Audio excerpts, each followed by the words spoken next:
अभियाना अंतर्गत ग्रामपंचायत मुखवणे कसारा यांच्या वतीने लहान मुलांसाठी मॅरेथॉन स्पर्धेचे आयोजन केले होते. परंतु ज्या ठिकाणी मॅरेथॉन स्पर्धा आयोजित केली होती तो रस्ता जर बघितला तर अक्षरशः रस्त्याची खड्ड्यांनी चाळण झालेली आहे.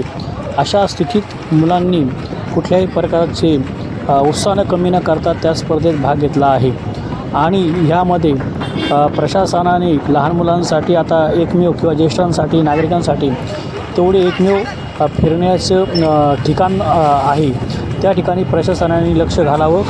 या स्पर्धेमध्ये मुलींच्या गटामध्ये विद्या प्रकाश शिद्धे यांनी पहिला क्रमांक मिळवला आहे. संबोधी प्रशांत मोरे यांनी द्वितीय क्रमांक मिळवला आहे.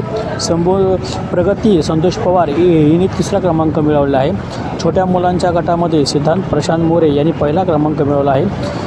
समृद्ध हरेंद्र मोरे यांनी द्वितीय क्रमांक मिळवला आहे. रोहन संतोष पवार यांनी तृतीय क्रमांक मिळवला आहे. मोठ्या गटामध्ये आकाश जेटू फसाळे यांनी प्रथम क्रमांक मिळवला आहे. राव भीमा पारधी यांनी द्वितीय क्रमांक मिळवला आहे. कौशल्य विकास तपासे यांनी तृतीय क्रमांक मिळवला आहे. त्यांचा गौरव ग्रामपंचायत कार्यालय येथे 15 ऑगस्ट रोजी करण्यात येईल असे कसारा मुखवणीचे सरपंच प्रकाश वीर, उपसरपंच शरद विखंडे व ग्रामविकास अधिकारी दिनेश पाकळे यांनी कळवले आहे.